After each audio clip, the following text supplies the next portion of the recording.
That afternoon, the breeze rustled through the trees on the front porch while he crouched under the garage, prying a piece of rotted wood from an old window frame. The smell of paint, metal, and his own sweat, it all made him feel fully alive, completely present. For once, he wasn't thinking about work or about the wedding just 13 days away with Haley, the woman he'd been with for nearly 6 years and was about to call his wife. When his throat began to burn from dust and welding fumes, he stood up, brushed off his hands, and circled to the back door to grab some water from the kitchen. Just as he stepped onto the threshold, voices floated out. Haley's voice, familiar, gentle, rang out clearly, each word audible. What made him freeze wasn't her voice, but the man on the other end. "She just left here, should be home in about 30 minutes, Haley said casually, still chopping vegetables on the cutting board. The man's voice boomed clearly through speakerphone. It was Jason, his brother-in-law, married to Haley's sister, Claire. They'd been together for nearly 4 years and had a 3-year-old daughter. He hadn't caught the beginning of the conversation, but it was obvious Jason was asking about Claire, who hadn't responded to any of his texts. He frowned. Claire hadn't been at their house today. Not a knock at the door, not a single click of high heels on the entryway, nothing. Yet Haley told Jason that Claire just left. A tight pressure coiled around his throat. He walked into the kitchen trying to keep his expression neutral. "Was that Jason?" he asked while grabbing a glass. "Yeah." "He's looking for Claire," Haley replied, unfazed. He looked at her. "So, she was here?" "Yeah, she left maybe 5 or 10 minutes ago," she answered, too quickly, like it had been rehearsed.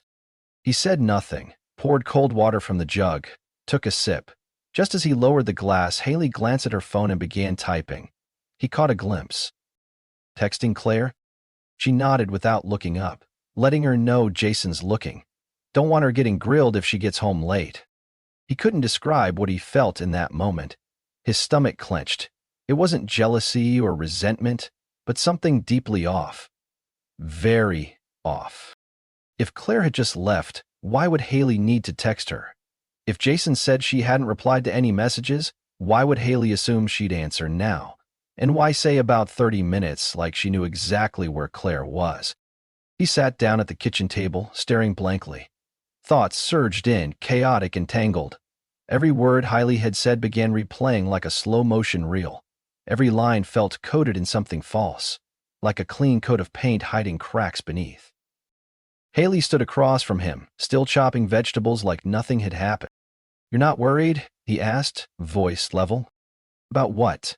She glanced up. "Claire." Jason sounded really concerned. She shrugged. "Probably just another argument. They're always like that." The way she brushed it off ignited something deeper. He looked straight into her eyes. The woman he had loved for 6 years. The one he was supposed to marry in 13 days. She was lying, and doing it so smoothly, it chilled him. He didn't press further, just nodded, stood up, took his glass, and walked back to the office. But one thought haunted him. He couldn't pretend he hadn't heard it, hadn't sensed it. He needed to know the truth, whatever it was. He didn't sleep a minute after returning to the office. Instinct pushed him to do what just months ago he would have considered betrayal: check the phone of the woman he was about to marry. Haley once told him, "Nothing stays hidden forever in love." He thought she meant loyalty. Now, it sounded more like a confession. Around 2 a.m., with her breathing steady from the bedroom, he got up quietly. He took her phone from the vanity, cool to the touch, a light dusting of powder on the back. No passcode. She had once loved him enough to share everything, even the 4 digits. He stepped into the bathroom, locked the door, turned on the exhaust fan. The blue glow of the screen lit his face as he opened the messages. He didn't have to dig far. The conversation with Claire, highlighted his sister, sat pinned to the top with a little heart icon beside it. He opened it. The texts poured out like an uncontrollable flood. "He drove me nuts last night, didn't even touch me. Jake's been texting nonstop, huh? I wish last night was with Jake. If Jason finds out, I'm screwed. Just say what you said before. Say you were with me like last time."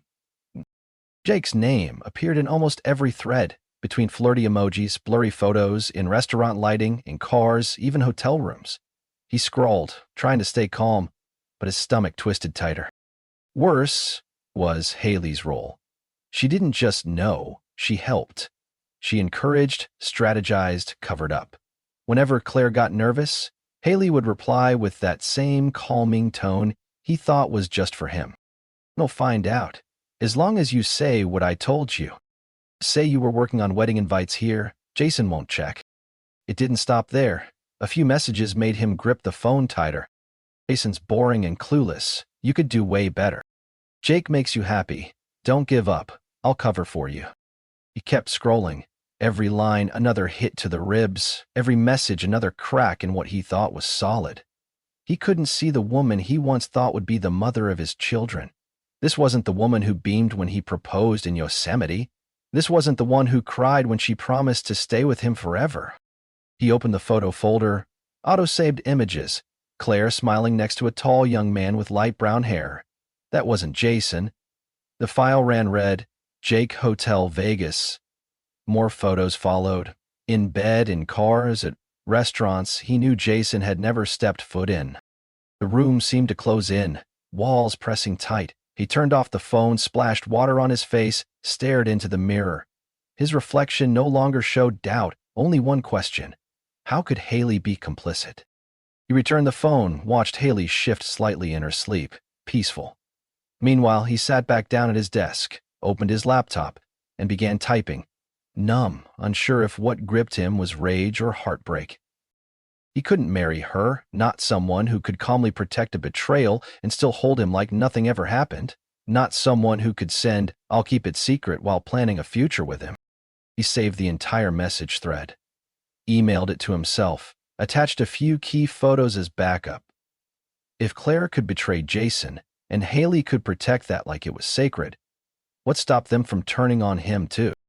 That night he didn't sleep, just sat in the dark, listening to the hum of the air conditioner, wondering how everything had gotten this far.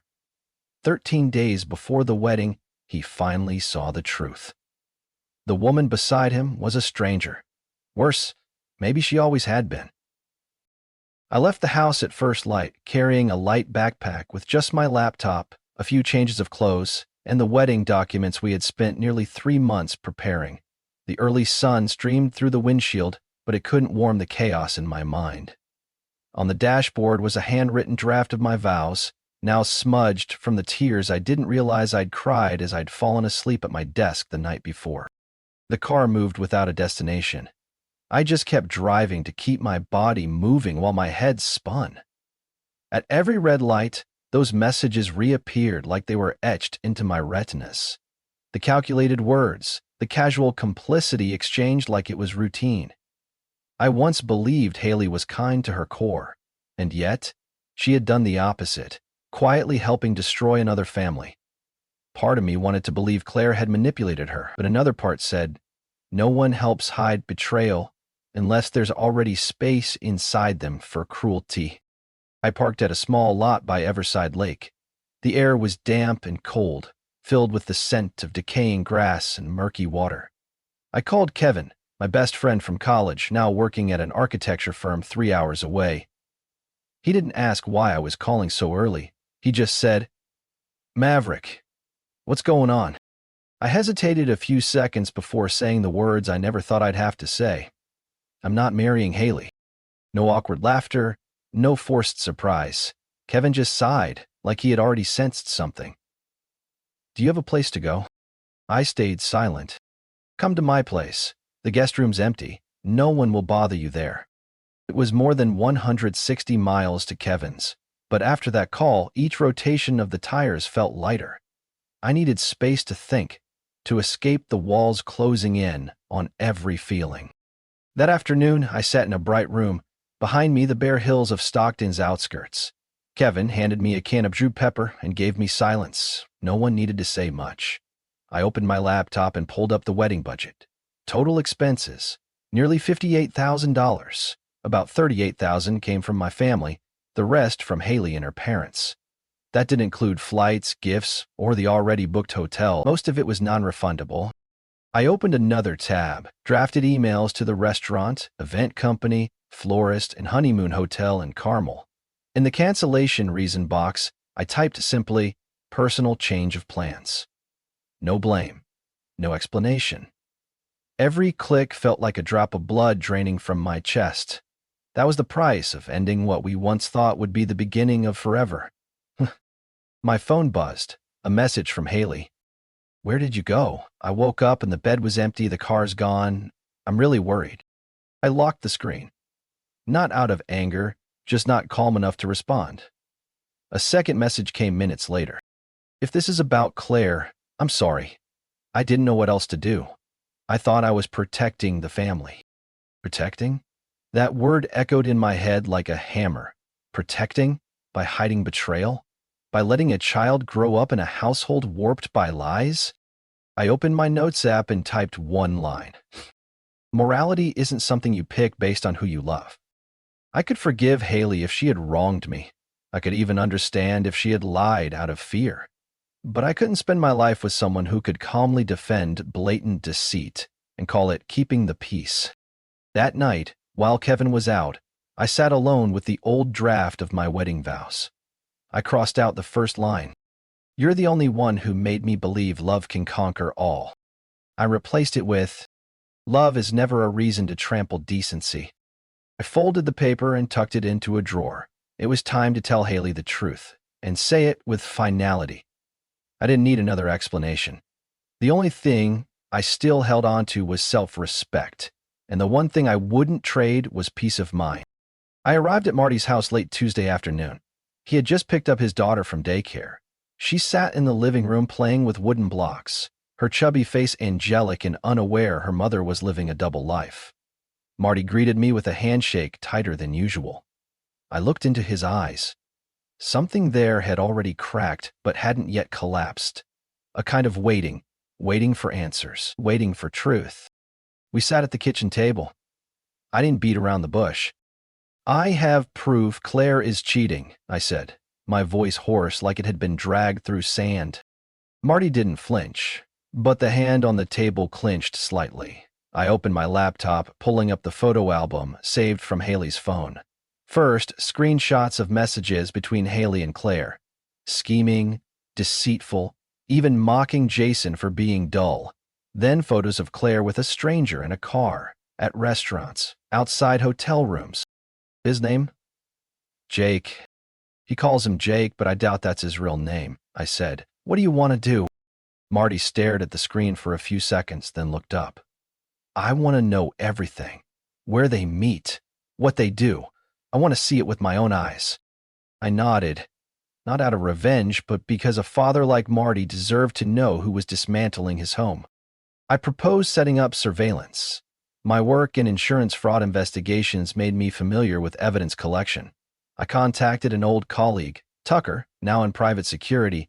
He agreed to help after hearing the story and promised to bring the necessary equipment. The next afternoon, the three of us met in Tucker's SUV, parked a few houses down from Claire's office building. Tucker handed Marty a GPS tracker the size of a fingertip and showed him how to discreetly attach it under the car. Along with it was a voice-activated recorder for inside the vehicle. When Claire finished work, Marty took his daughter to his mother's, claiming he had to work late to avoid coming home at the same time.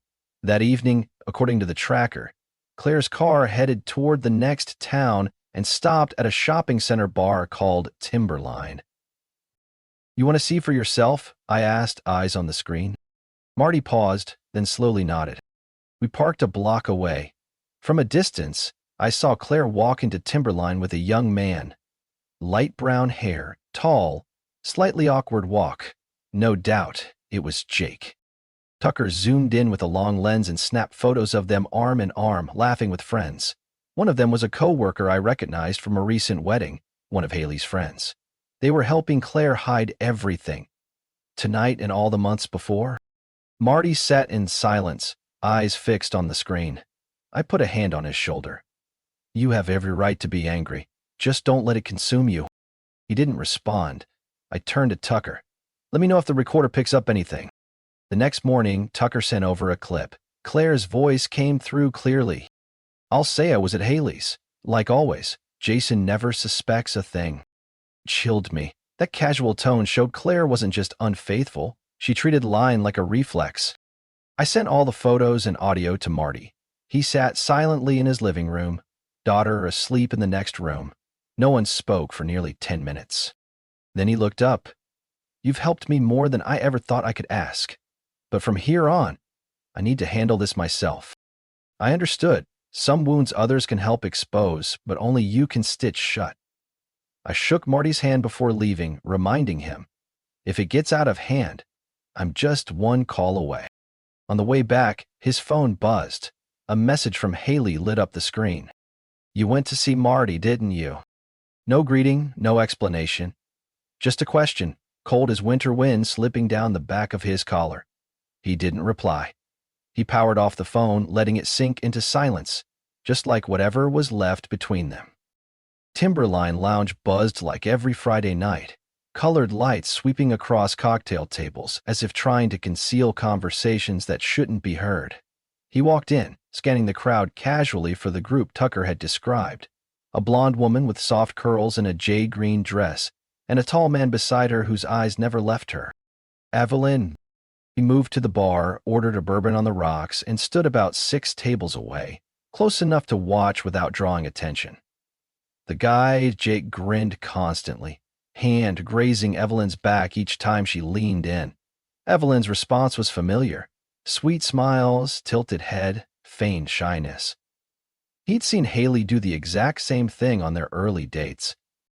When Evelyn's group stood to leave, he moved fast, intercepting their path near the entrance like it was coincidence. She saw him first, paused for half a second. Ever? He smiled, feigning surprise. Evelyn? Wow. Didn't expect to see you here. Jake stood next to her, watching quietly.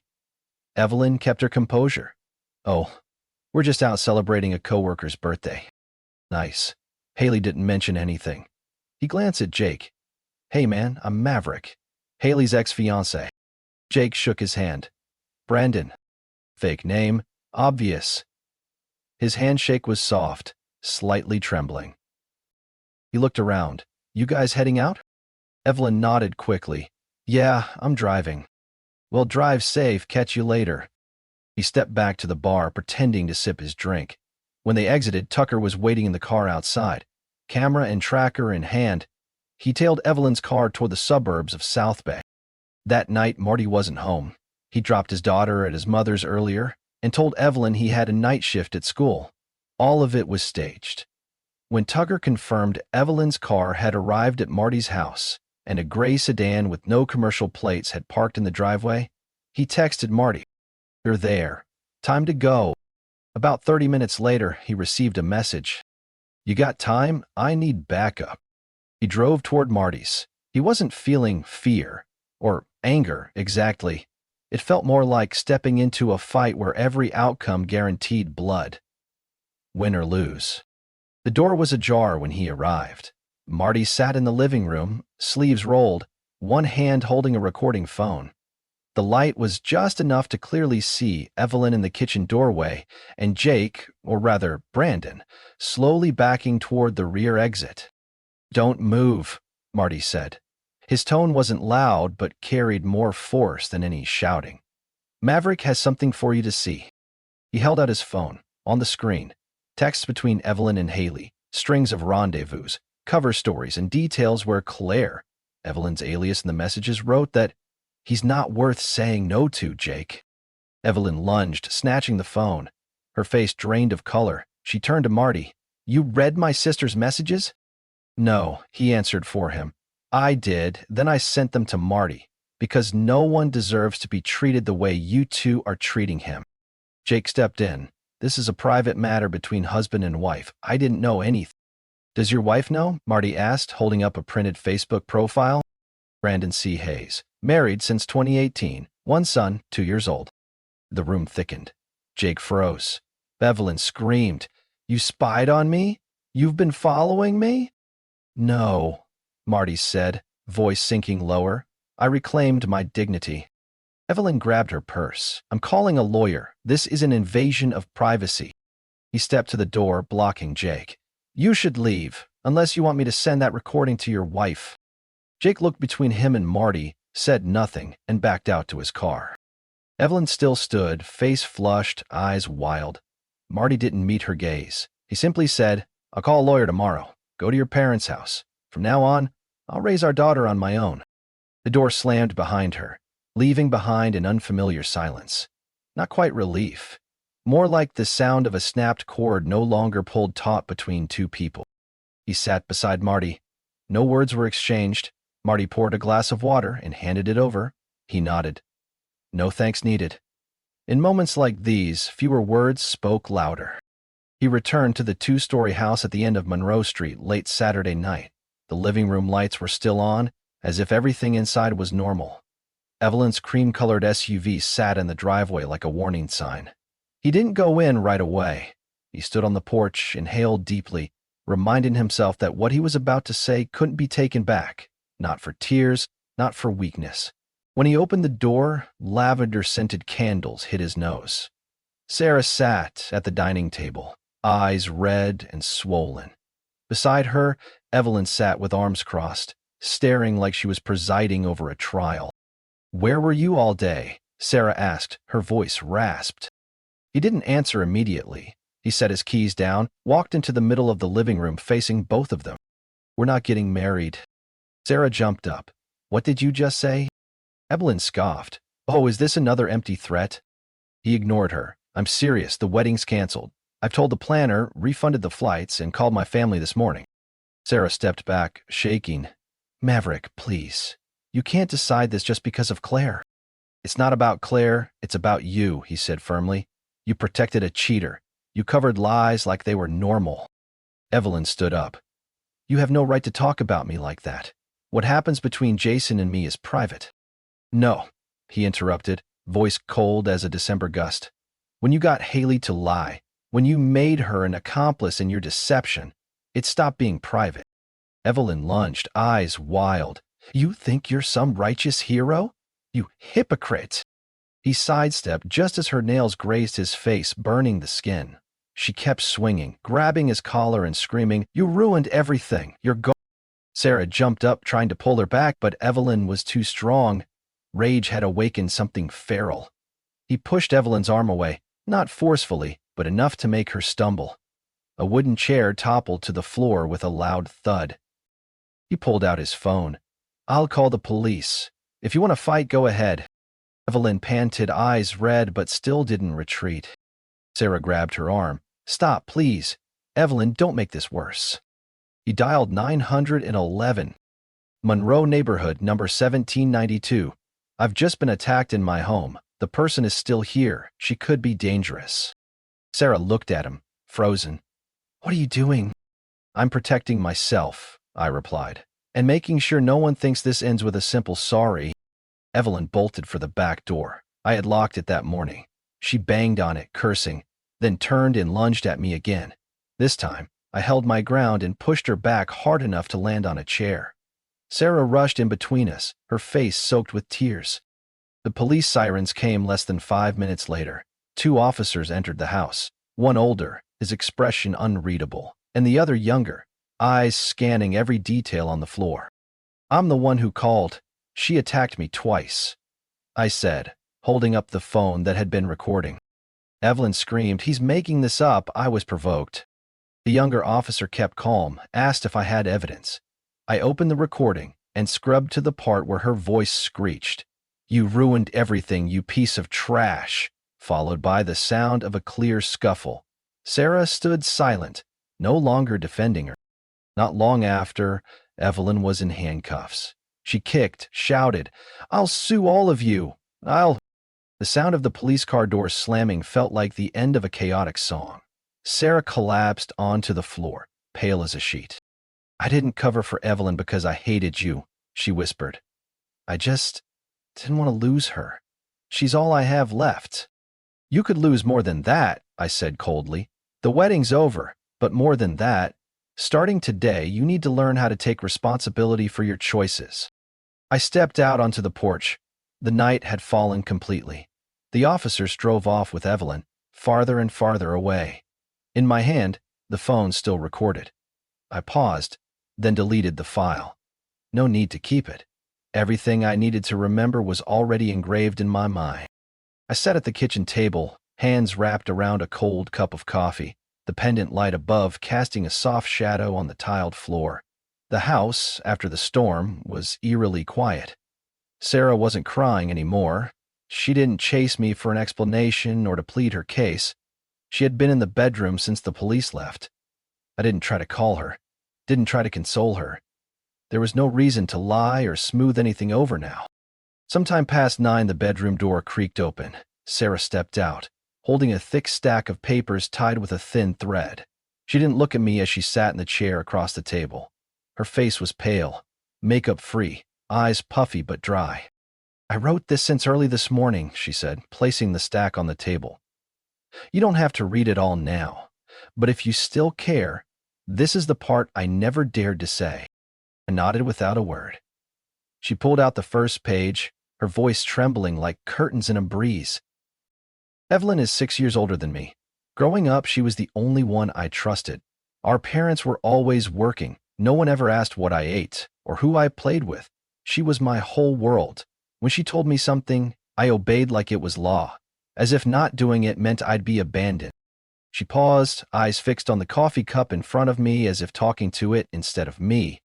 "As I got older, I still did whatever Evelyn wanted. She told me to skip school to go to a concert. I did. She needed someone to lie for her when she snuck out. I did.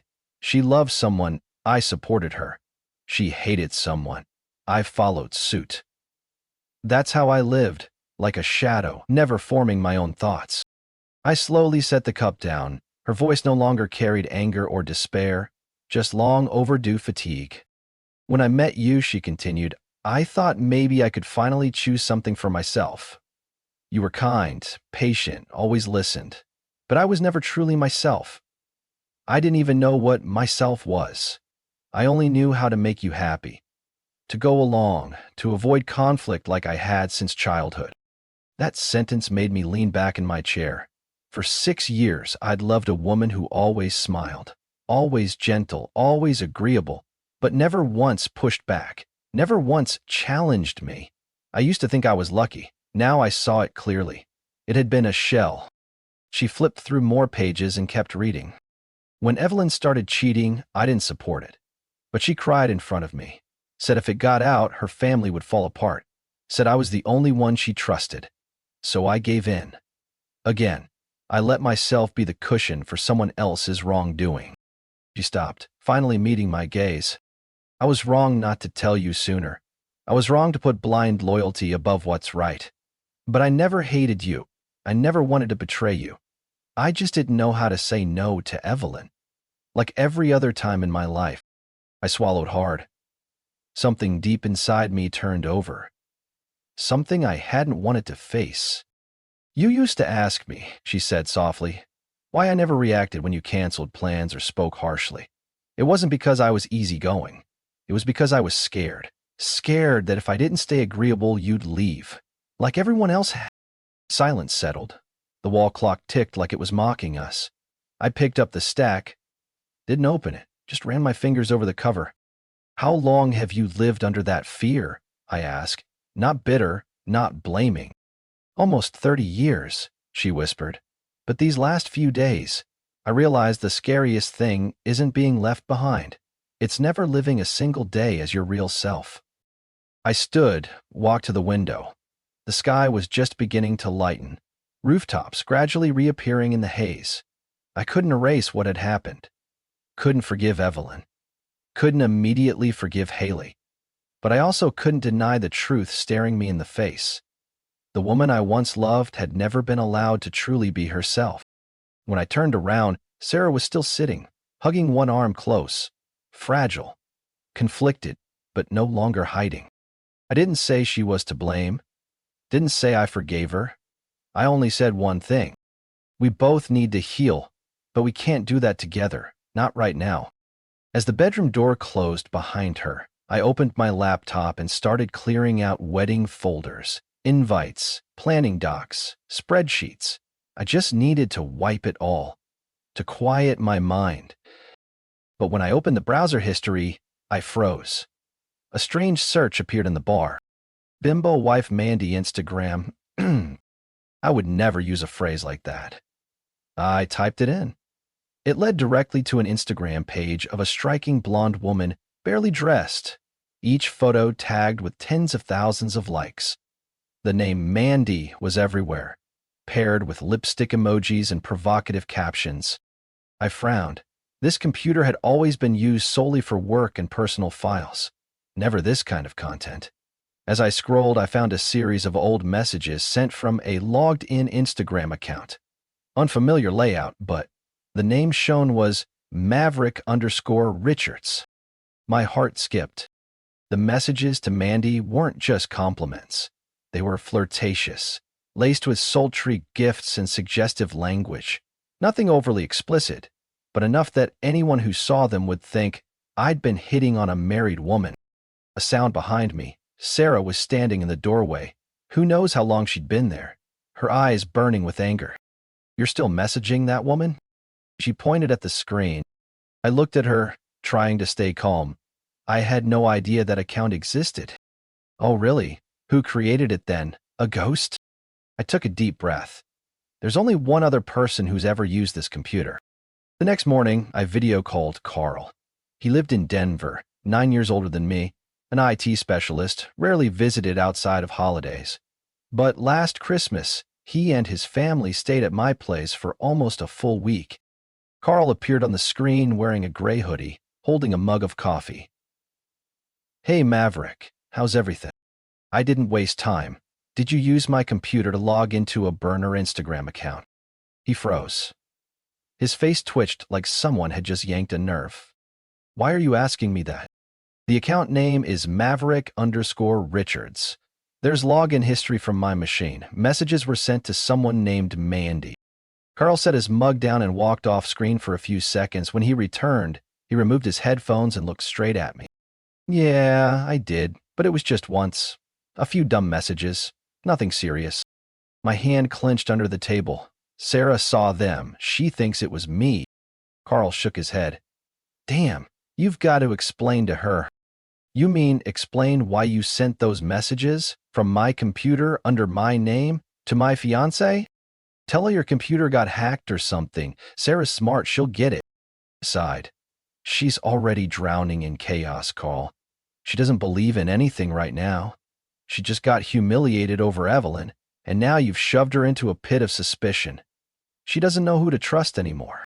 Carl leaned back and rubbed his head. "Karen doesn't know anything, Maverick. I'm begging you. Don't tell her. We're trying to fix things. You used my computer to message some half-naked girl, and now you want me to keep it quiet?" Carl didn't answer right away. His face paled as if some long-hidden habit had just been dragged into the light. "I didn't mean to take it too far," he muttered. "It's just, after the second kid came, everything got cold. I just wanted to feel noticed again."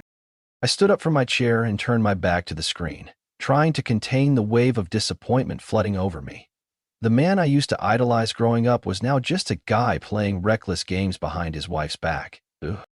When I turned around, Carl was still there, his eyes dull.